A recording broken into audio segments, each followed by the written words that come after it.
Yung mga katulad nito ay nasa direksyon na yon. 5,000 at 500 metro ang layo. Nandun ang hangal na nakakadena. Malapit lang siya rito. Makinig ka sa akin. Pakibaba ang telepono at magsalita ka ng pangulong. Itaas mo yung anak ko. Ha? Talas ang pagdanig. Nakakabilib. Bueno, tayo na.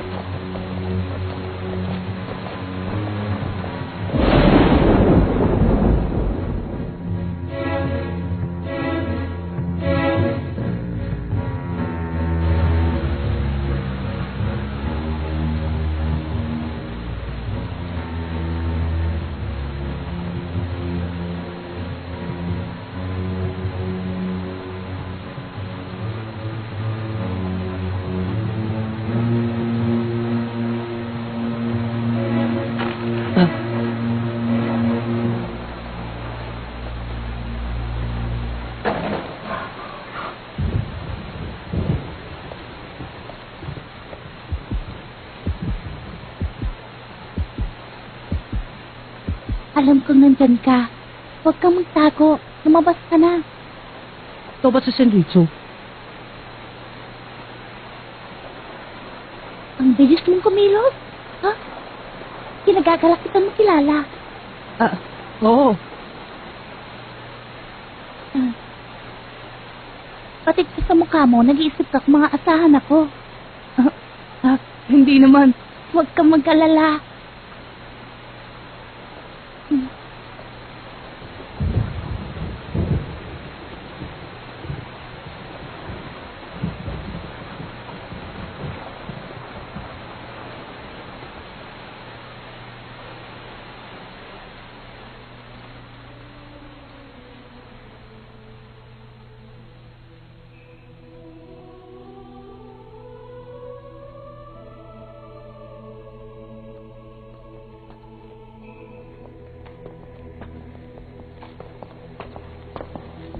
Kung hindi ako nagkakamali, isa sa mga tinirhang hotel ng pamilya Nostrad, ang Hotel Bechitakel, hindi ba? Oo. Pero nung tinignan Shalnark ang website ng isang araw, nakaalis na raw sila doon. Pero posible rin nag-check-in sila gamit ang ibang pangalan, hindi ba? Hindi posible yon. Hindi ko marinig na malinaw ang usapan nila dahil sa ulan. Pero sigurado akong may nag-uusap sa lugar na yon. At paso sa mga yapak nila, mga 5 o 6 sila. At may babae sa kanila. Ang direksyon na tinatahak nila ay palihis sa direksyon natin. Ang galing mo! Matatalas ang padinig namin ni Gon pero wala akong narinig na yapak. Dahil yan ang kakayahan ko. Ang makinig. May isa sa kanila na gumagamit ng estilo ng paglikha para makagawa ng mga gusali. Kiluwa, umalis na tayo. Kapag nakalayo na sila, hindi ko na maririnig ang kanilang pinag-uusapan. Tara, let's!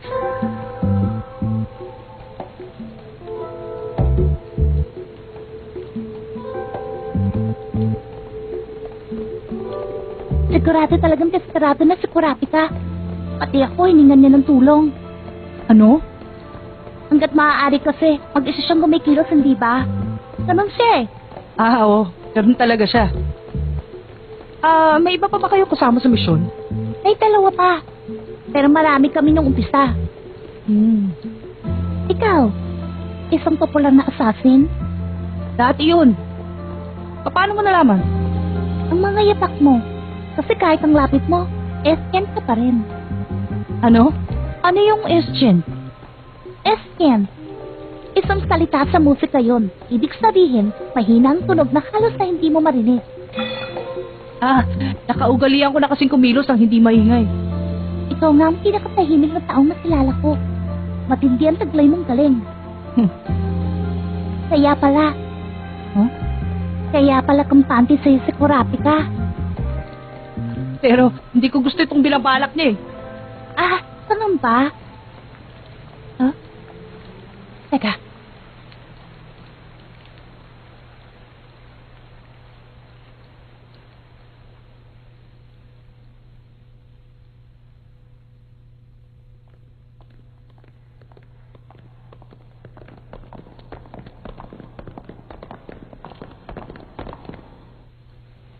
Yan sa kantong yan. 100 metro ang layo nila dyan. Paano mo nalalaman kung sino nagsasalita? Madali lang yon. May kanya-kanya naman silang tunog eh. Grabe. Ang galing talaga niya. Hindi niya kailangan ng tulong. At sa distansyang ito, hindi niya kailangan gamitin ng Zetsu. Maghintay ka rito. Titignan ko lang kung nandyan ang target natin. Siya nga, ang popular na assassin.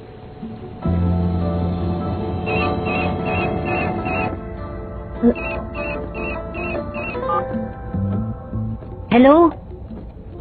Kilua? Oo, nahanap ko na yung babae. Ha? Pero meron siyang mga kasama. 6 silang lahat. Kasama nila yung may tali ang buhok. Ha? At may isa pa, di pa natin siya nakakasagupa.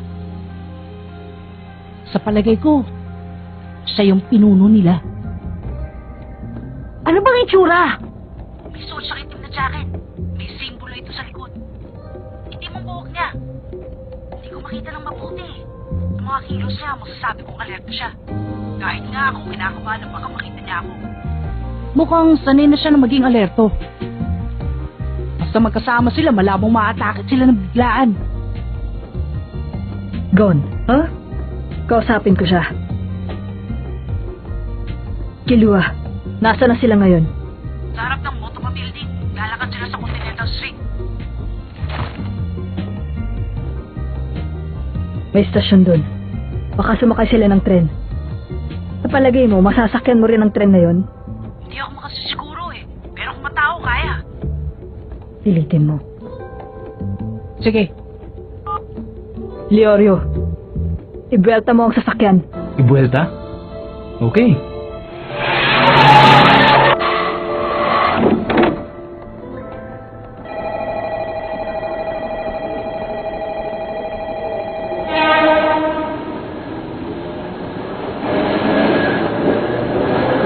Pinabantayan sila ng Sanbitsu. Nakasakay din siya sa tren. Nasa bandang dulo ako nakasakay. Papuntang Casto Station ang sinasakyan ko. Sumakay sila ng tren. Nung nahuli nila tayo, kotse ang gamit nilang sasakyan ah. Oo. Kung sa gitna ng lungsod yun, problema pag traffic. Papuntang Castle Station. Papunta nga sila sa gitna ng lungsod. Kung hindi ako nagkakamali, doon din yata gagawin ng subastahan. Nandun din ang hotel natin. Alin kaya ang kanilang uunahin? Oo, palagay ko. Nag-iisip nga ako eh.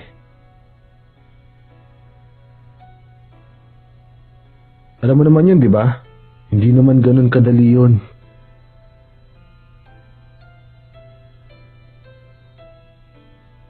Oo. Magastos din pakainin ng mga ito eh.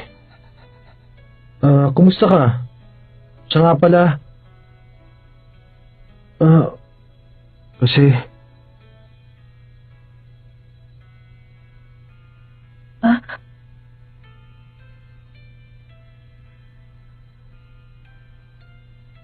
Oo. Naku naman. Busy. Sige, kita tayo mamaya. Oo, ako rin. Mag-iingat ka. Delikadong sitwasyon natin ngayon. Bye. Eliza! Pupunta ako sa ibang tindahan! Eh? Oo. Pasensya na ha.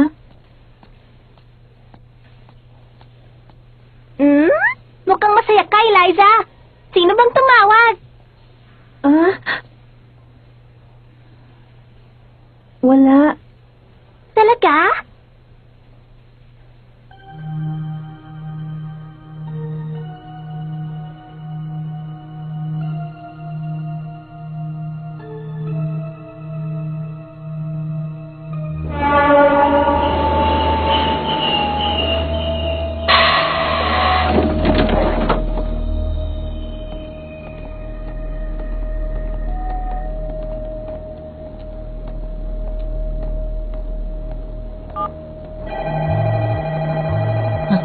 Bumaba na sila.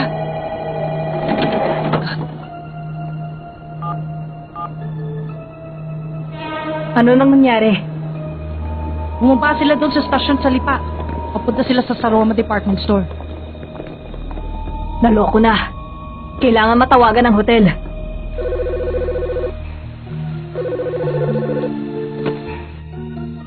Oh, Kurapi ka. Napatawag ka.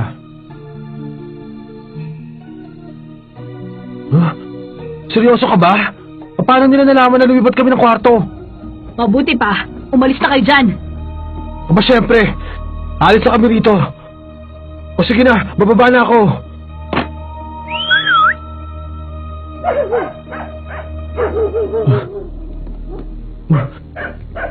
Hindi ko na makalimutan to.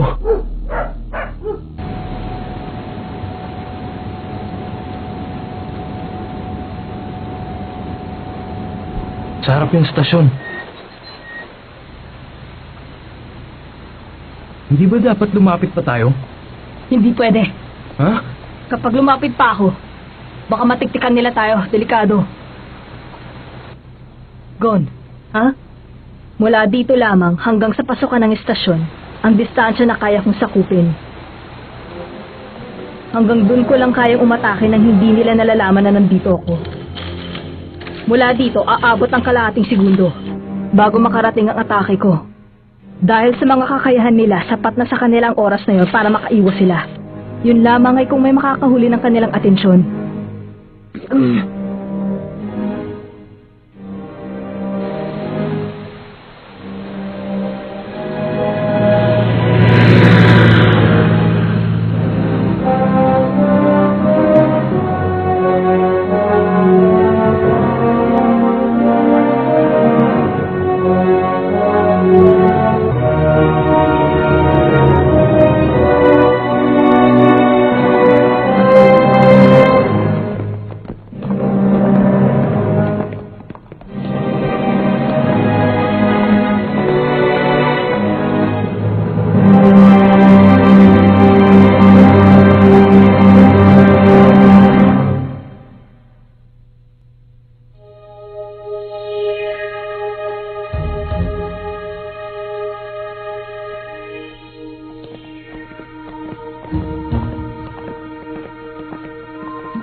Ang spider.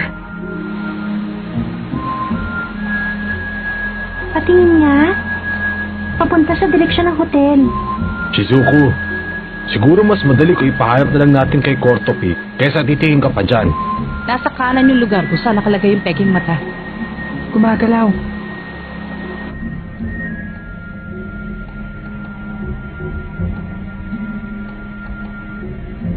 Pababa.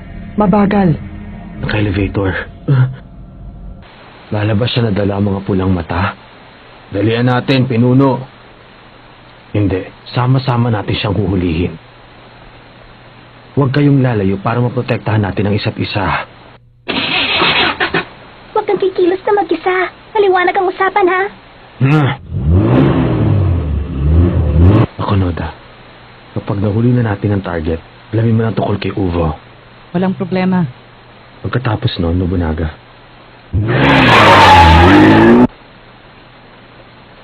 Gawin mo na kung ano mang gusto mo. Sugod!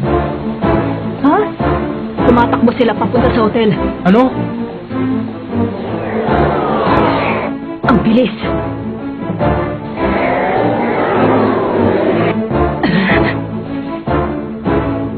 Kung sumakay na lang tayo, papunta doon.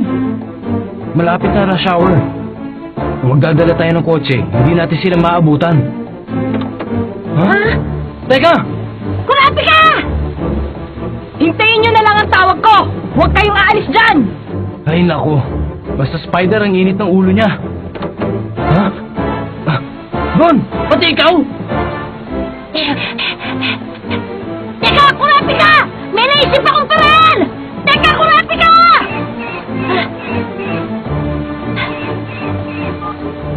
Kurapika ka? Nasa labas ako ng stasyon. Sama ko si Sanritsu. Sabi niya tumatakbo na yung anim. Oo, alam ko. Sinusundan ko na sila. Ano? Nagbibiro ka ba? Hinahabol mo sila? Delikado yun ah! Maaamoy ka nila! Tumigil ka dyan ngayon din! Naloko na! Pinaba niya! Pinilikan ko yung sweater kanina, kaso may nakabili na eh. Ganun ba?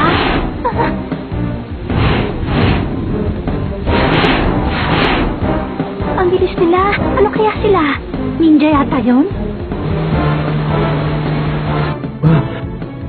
Muntik na ako talaga dun Sobra na to. Akala ko mahihintay ko pa hanggang maglilipatan ako. Pero huling araw ko na to. Kilos na siya. Ang bilis ng kilos nga ay mga 50 kilometro kada oras. Nakasakay siguro sa kotse. Ryo! Nasaan na siguro? Sinundan niya si Kurapika. Sabi niya maghintay daw ako dito. Pero paano naman ako pipirmi na lang? Papunta na ako sa Bechetakel Hotel. Kaso may problema.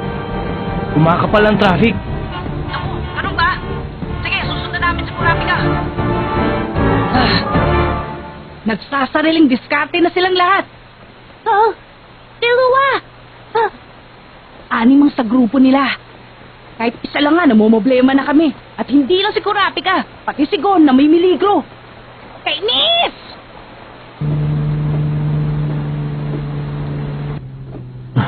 Naku, kumakapal na.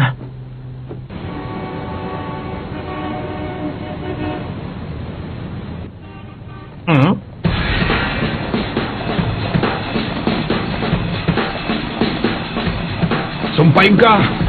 Sino ka man? Sinusundan tayo. Kailan pa? Ako, hindi ko napansin. Nasa paghabol ang isip ko. Kung mayroon mang mahabol sa atin. Malamang yung taong nakakadena na yon. Meron sa harap. Meron din sa likuran. Alin kayo nakakadena? Inuno! Luminaga, Kunoda, Kotobi. Abulin niyo yung nasa harapan. Oo.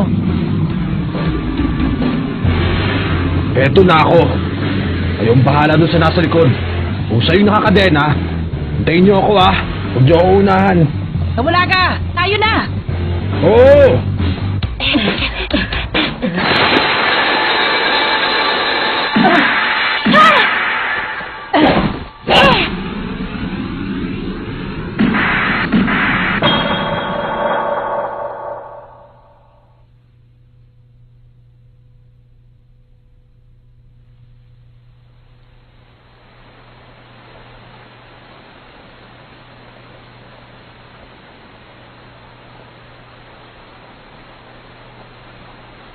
Nakita niyo?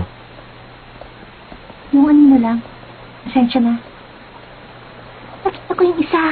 Yung isa, nandyan lang. Okay. Mag-iingat kayong dalawa. Areglado.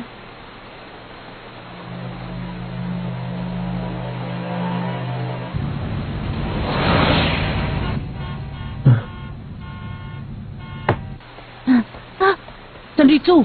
Tumigil sila, baka naturugan nila tayo. Ano? Gaano kalayo pa ba tayo? Malapit na. Pero dapat magpadali tayo. Oo. Ah,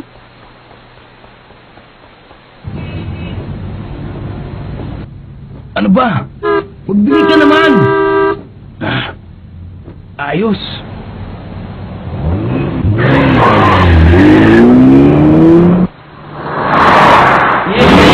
Ganito, shortcut na rin! Aray ko!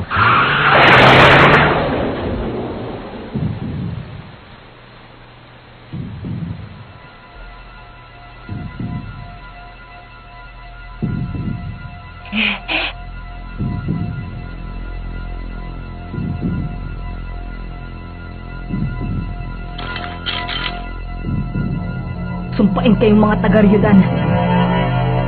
Kung aatake kayo, gawin nyo na. magkurapit ka. Talagay natin to. Wala tayong laban sa tatlong yan. Siguradong matatalo tayo.